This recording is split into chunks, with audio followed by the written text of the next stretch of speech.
So tonight I'm going to talk about a couple things. Now that you know an overview of what you're getting into, we're going to cover what you need to be successful in Dirty Kanza besides the training and the time on the bike. We're going to start with a bike and what makes a gravel bike a gravel bike. What makes a bike successful in something like the Dirty Kanza. Obviously, mountain bikes have been successful in the Dirty Kanza. Typical cyclocross bikes have been successful in the Dirty Kanza. But we feel that bikes built specifically for gravel have benefits and can lead you to being more comfortable and more confident in your endeavors and ultimately lead to greater successes. And tonight we're going to focus on the Salsa Warbird. Salsa is one of our sponsors of Dirty Kanza, has been for a while. They were a leader in the gravel game, and were one of the first people to really embrace a bike that was designed to succeed in ultra endurance events like Trans-Iowa, Dirty Kanza, the Almanzo Royal 162, things like that. On the whole, it looks like a traditional cyclocross bike. Drop bars, fairly wide tires, fairly aggressive position. But in the numbers, in the geometry, it's actually a lot different. And it's designed, like I said, for gravel. And a couple of different measurements that we're going to look at are the actual angles of the head tube and the seat tube versus a traditional cyclocross bike. We're going to be at a slacker angle. And this is going to be something you're going to hear a lot about, the difference in a cyclocross bike versus a gravel bike. It's going to lead to stability and confidence in the lines. When you get in the loose gravel, when you're climbing, a little slacker angle is not going to feel so twitchy. So it's going to be able to handle that loose gravel when you're in a pack. When you're riding alone, you can pick that perfect line.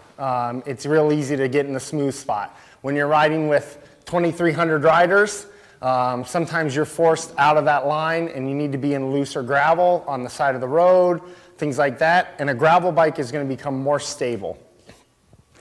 Another huge factor and huge difference in a gravel bike versus a cyclocross bike, and if you're not familiar with cyclocross, there are barriers and quick turns, really punchy hills, things like that.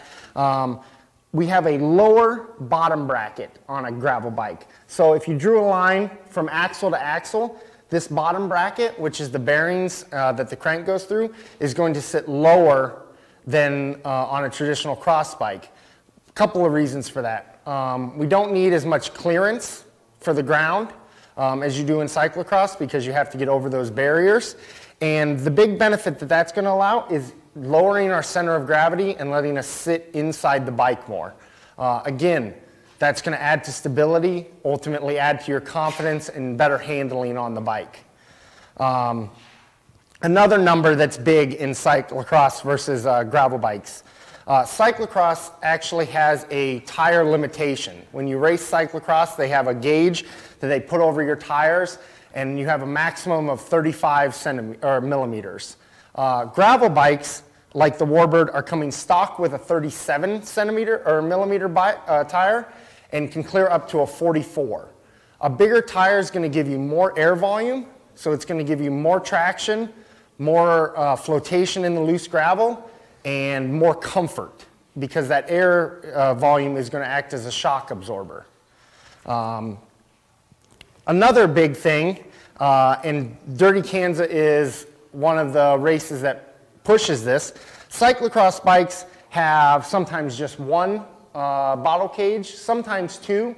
Most gravel bikes are going to have at least two, if not three bottle cage mounts. So the ability to carry water, and we'll talk about what you need to carry here coming soon, is greatly increased. Water and hydration is vital in your effort to finish something like the Dirty Kanza. Most gravel bikes are also going to come with disc brakes. The Warbird especially comes with a hydraulic disc brakes in the carbon model. It is going to be better stopping consistency in gravel dust, in mud, With cantilever brakes or a rim brake, if you get in one of those years like 2015 and mud is packed up on your rim, your braking can be greatly inhibited. So that's going to, once again, add to your confidence on the descents. It's going to maintain braking power and cut through that mud, so it's going to work premium. The biggest difference then in a gravel bike versus a cyclocross bike is the right tool for the trade. The gravel bike is going to allow you to be more confident and ride further and faster. It's geared a little bit differently than a traditional cyclocross bike. It's got a wider range cassette, so you can go fast on the flats and the descents, and you're going to be able to climb the walls, Texaco Hill, Teeter Hill, things like that. Those are the biggest differences in this particular bike versus a traditional cyclocross bike. Of course, the bike that you want to use is the bike that you're comfortable on. If that's a mountain bike or something like a Fargo or a Cutthroat drop bar 29ers, the time that you put into it and getting used to the position goes a long way.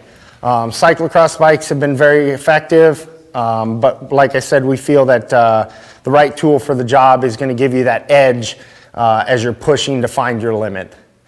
So once you've got your bike, whatever it may be, cyclocross bike, mountain bike, gravel bike, what else do you need to be able to succeed in the Dirty Kanza? Well, Leland's going to talk about nutrition and what to eat, but you got to know where to carry everything. As you can see, I've got 2 bottles on the frame, but also bags come in handy. The feed bag from Revelate is one of our favorite bags. It can hold food or water bottles. So you can see we're set up with 4 water bottles here. 4 water bottles and potentially room for a 5th should be enough water even on a hot day to get you those 50-mile checkpoints. Staying on top of hydration is vital. Whether you're running a hydration mix or water, you need liquids. Also, the top 2 bags are very vital. Something like this gas can from Revelate again, made in Anchorage, Alaska, is a great place to store food. It's very accessible. You need to be feeding at least every hour to hour and a half or so, if not quicker than that, depending on what you're taking in. And again, Leland will talk about nutrition. But something like this stays out of the way. You can get out of the saddle. It's sleek. It's going to hold that food and make sure that you've got things accessible so you're not just necessarily having to reach into jersey pockets to get your food. Also, goos and things like that in your jersey pocket on a hot day tend to get a little nasty. You know, chocolate, if you're doing like a trail mix, nothing's worse than having to reach into a bag of melted chocolate. So having something right here can store goos, pickles, beef jerky, all kinds of things. Another option, depending on frame size and a way to carry water and tools, is a tangle bag or a half frame bag. It would sit right in here. You can see that it kind of limits the bottle storage, but what you can do instead of that is this will fit up to a 100-liter bladder or a 100-ounce bladder, 3-liter bladder. So you can do, versus 2 24-ounce bottles, which are about as big of bottles as you can get, you could get probably at least 70 ounces of water in here with a hose that can come out of a port and kind of run up to the front. It keeps you drinking well and optimizes your capacity for water. These come in multiple sizes to fit your frame. So if you're ever looking for one of these, bring your bike in, we can fit it. We do carry bags from Ovea Negra, which is out of Leadville, Colorado, Bedrock Bags, which is out of Durango, Colorado, and then Revelate, which is out of Anchorage. So all American-made bags, high quality. And the nice thing about bags is if you have multiple bikes, obviously you're going to be focusing on one bike for your Dirty Kanza run, but they can move from bike to bike. So if you mountain bike and you gravel ride, these bags are all transitional from one bike to another. So it's a little investment, but it works well on multiple bikes. After you're carrying the water and the food, you need to be prepared for mechanical failures. Everybody's optimal ride is a flawless ride with no flats, no mechanicals, things like that. But we all know that in 200 miles of the Flint Hills, flats happen, broken chains happen, things like that. A saddlebag is a great place to carry all the tools, spare tubes, CO2s, tire levers, things that you need. We like this one from Arkell because it has a dry bag. So it's a waterproof bag that fits into a holster. It's got great capacity. I carry derailleur hangers with me, even cleats and cleat bolts, chain links, things like that, tire plugs. And you need somewhere to carry all those tools. The other facet of that is you need to be confident with the tools that you have. Whether that's coming in here and asking me to spend time with you to change a flat, learn how to change a flat, learn how to work your chain tool, things like that. A tool, having the tool is step one because somebody may come along and be able to help you. I was just at a race last Sunday, helped out a teammate who had a broken chain. We single speeded his chain, got him to the finish line. Without having the tool, we couldn't do anything. But step two is knowing how to utilize that so you can be self-sufficient. Another nice facet of this is it's going to have a little loop for a light so you can hang a light from it and be able to, if you hopefully are all racing the sun if you're in the 200, but I know that in my Dirty Kanza experiences, having lights was necessary, and I was glad to have a tail light equipped, and I think that everyone should probably have a tail light on the bike at least, just to be sure, if not a headlight too. So after your bike is dialed and you know what you've got for a bike, you're comfortable on the bike, your fit is good, you know how to carry your water, you're practicing your nutrition, you're practicing your hydration, and practice makes perfect. You've got your tools, you've got everything you need to succeed. The last part is outfitting yourself. And that's going to start with a great chamois and a pair of bibs or shorts. There's two main factors in a chamois that makes it better than another. And that's going to be density and paneling. Density over thickness is what we're looking for. A thick chamois can still compress if it's not dense, and over 200 miles, you may lose that padding that you need to stay comfortable in your sit bones and on the saddle.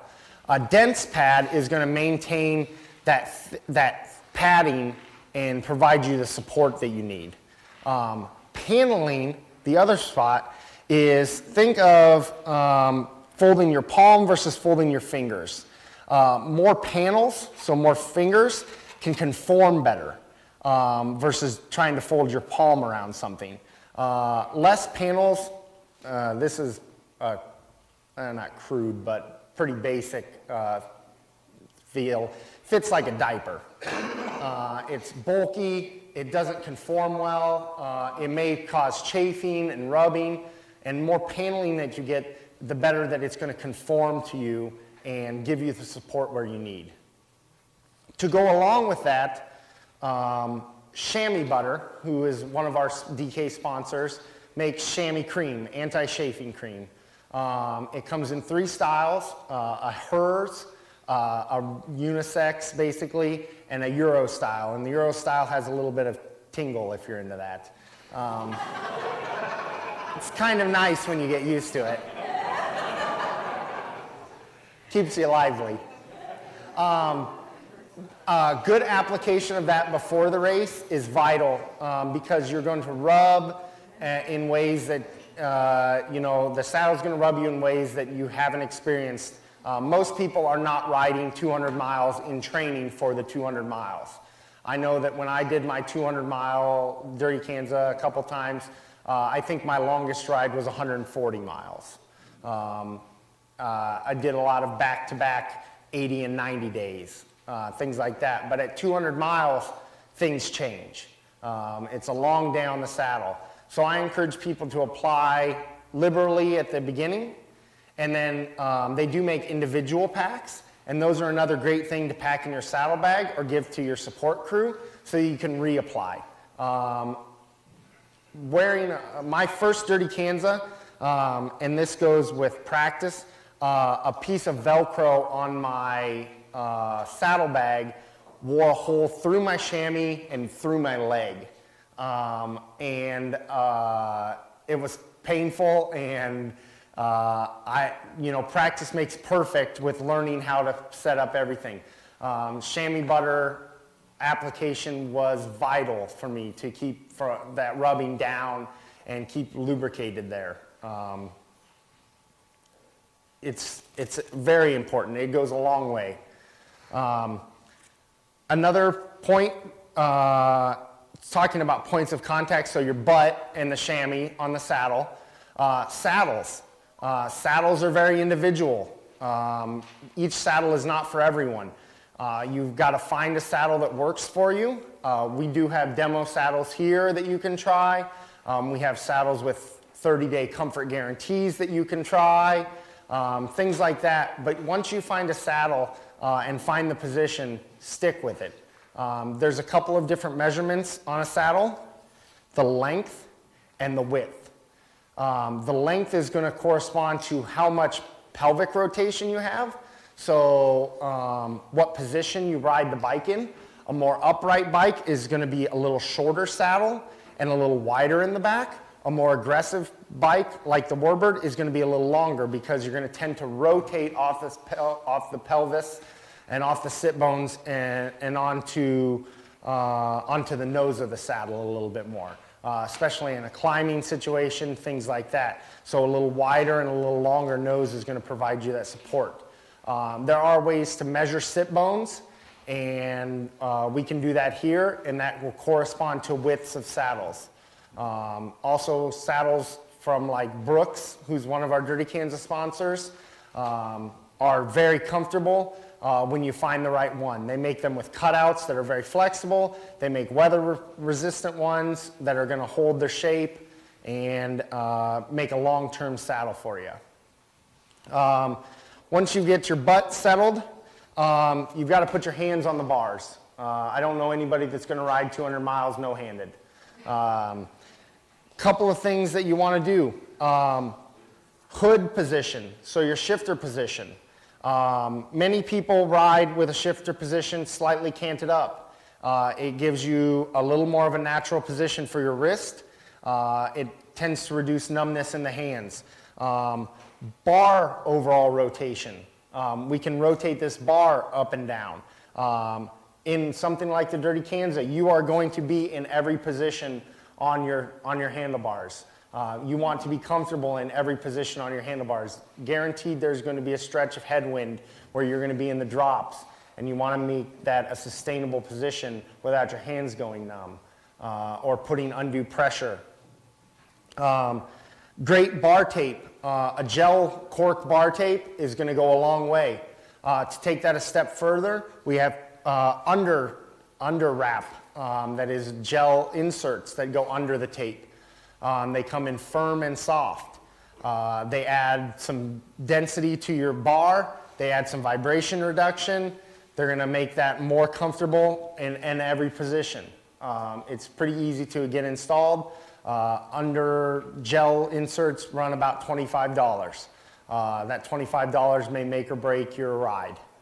Hands going numb, you can shake them out, you can do a lot of things, but if your hands start going numb 50 miles into a 200-mile ride, that's a long day ahead.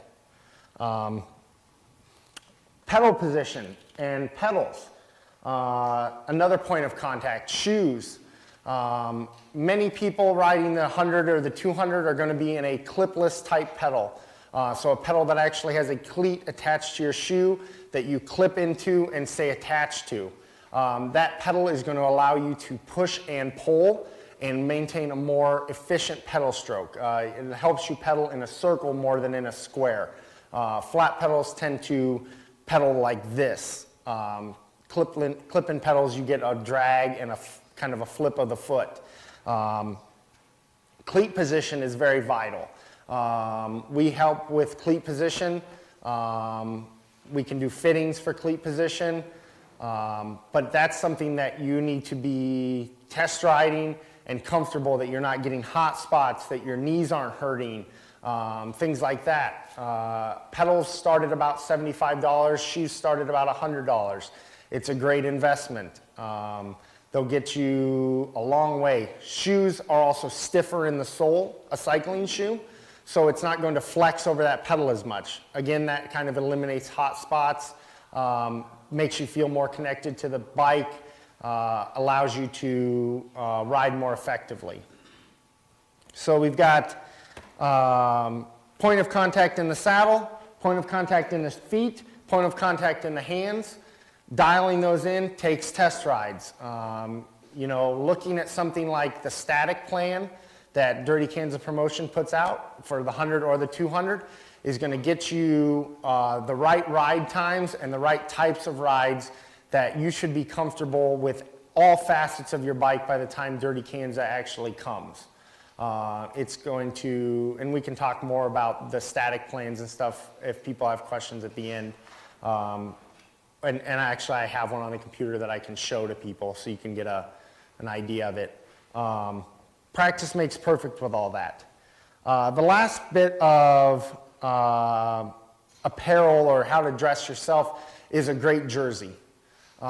Jerseys are going to generally be full zip or 3/4 zip, so they allow you to cool down if needed.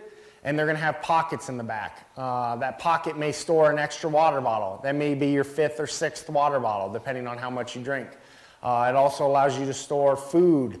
And, you know, if you're shedding layers, sometimes it's possible that it could be chilly in the morning and you may have arm warmers or something on that you have to strip off. You can put those in the jersey pocket. The jersey and the shorts or the bibs go a long way to making your ride more successful. And there's something that you can invest in and get benefits out of all kinds of rides. After that, let's see, make sure I've talked about everything.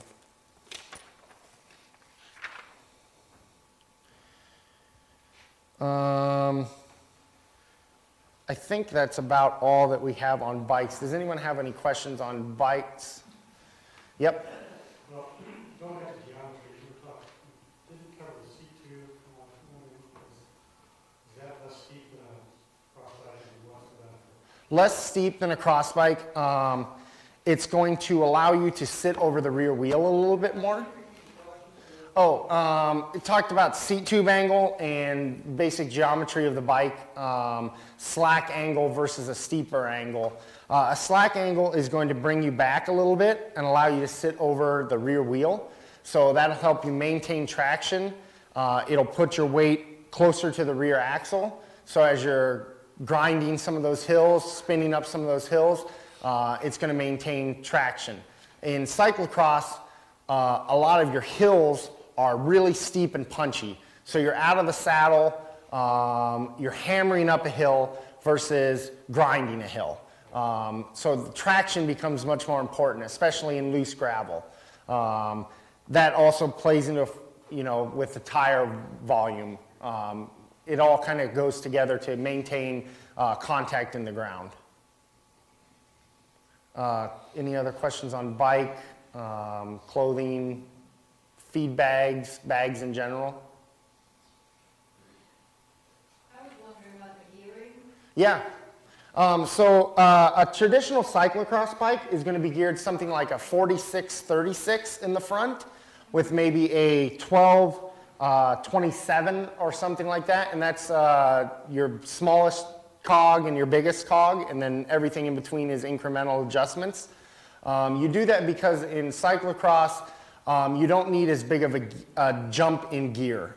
So we're only talking about a 10-tooth difference. A lot of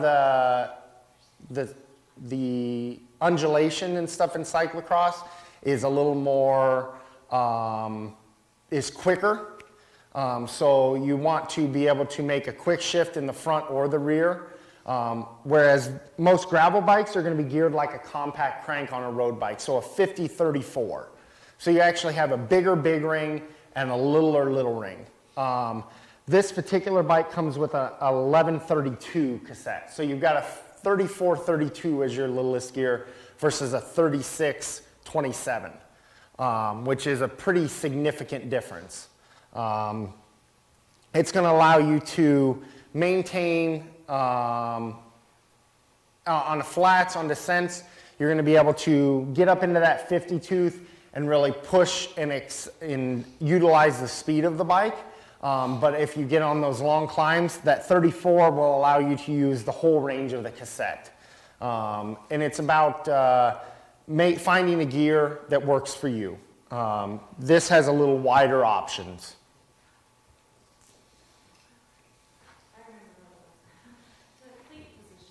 Cleat position. Mm-hmm. Yep.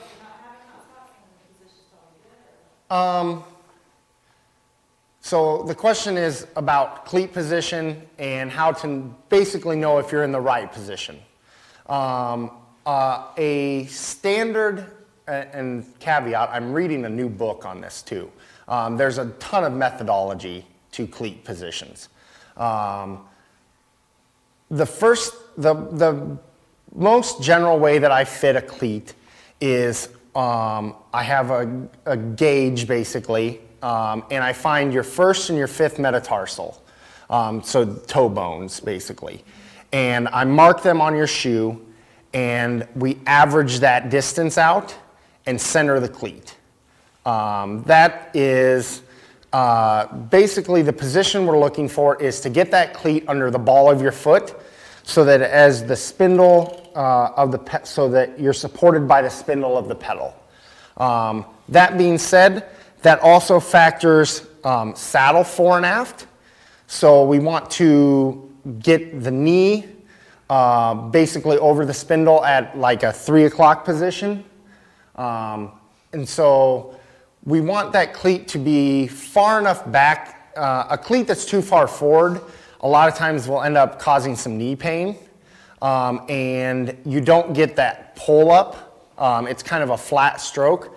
We want that cleat far enough back that you can get that full range of motion.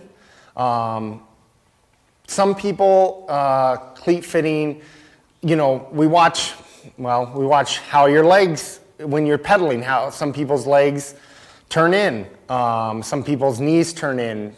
So we do watch you on a pedal. We'll put you on a trainer a lot of times and watch the pedal stroke and make adjustments from there.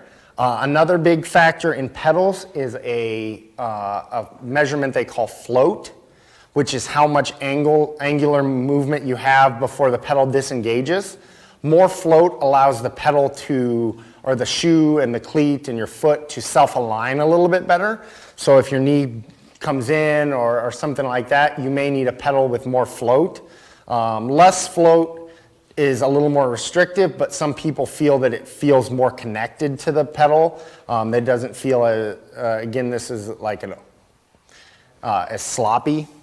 A lot of float, sometimes people don't feel connected. They feel like their foot meanders around.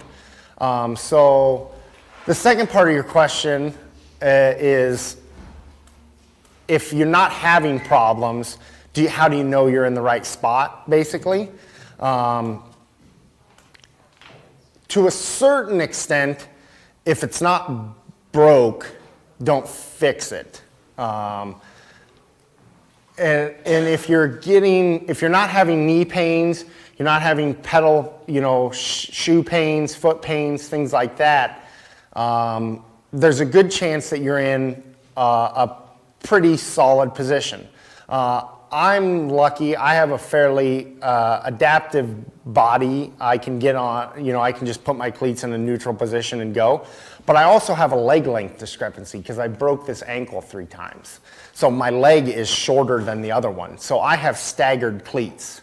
One cleat is further forward than the other one. So physiological issues can play into cleat position too. Most people don't have as extreme of leg length discrepancy that they need to really stagger their cleats. But, you know, the best way I say is we'll mark the shoe, we'll get you in a spot, we can get you on a trainer. If you're new to clipless, that's a great way to practice finding the cleat and clipping in and clipping out. If you're not new to it, it's a great way to just take a plumb bob, measure your knee, measure the foot, and make sure that you're in a pretty reasonable position. Is that? Yeah, so your knee and your cleat should kind of line up at the 3. Knee, yep, pretty darn close. And again, that's a general statement. Some people need to be a little further back. The fore-aft is dependent on femoral length. So if you have longer femurs, okay, yeah, we'll take care of you. There's, you know, a lot of different adjustments that we can make to get you in the right position. And ultimately, the goal is to make you as efficient as possible. Anybody else? Bags, bikes? If I could jump in real quick, your amazing presentation brought to mind 2 things that I wanted to point out. One of them that I forgot to mention in my presentation. The first thing I wanted to mention is you were talking about taillights and headlights, and you made the comment that they're a good idea, and they are. But and I know every one of you is going to go home tonight and you're going to print off the Writer's Bible and you're going to read it. And when you do, you'll discover that they're not only a good idea, but they are a requirement. There you go. Okay? The other thing I meant to mention during my presentation, and Adam's presentation reminded me, we talked a little bit about the distance from checkpoint to checkpoint.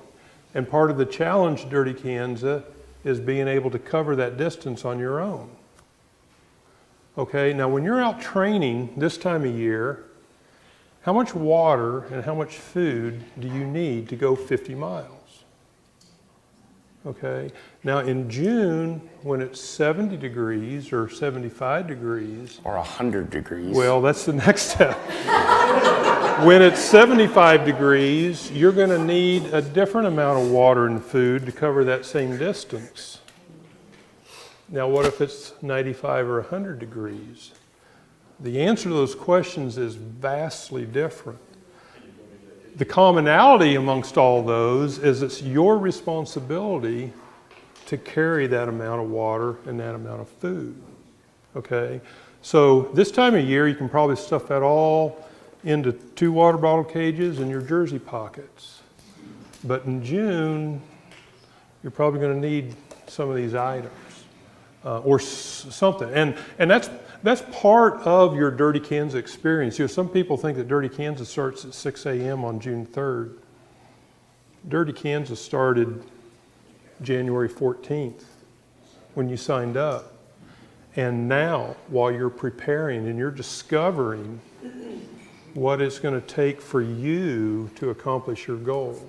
And part of that is knowing how much food and water to carry and what accessories you may or may not need in order to do that. So that's a point that I meant to mention earlier. So thank you for reminding me about that, Adam.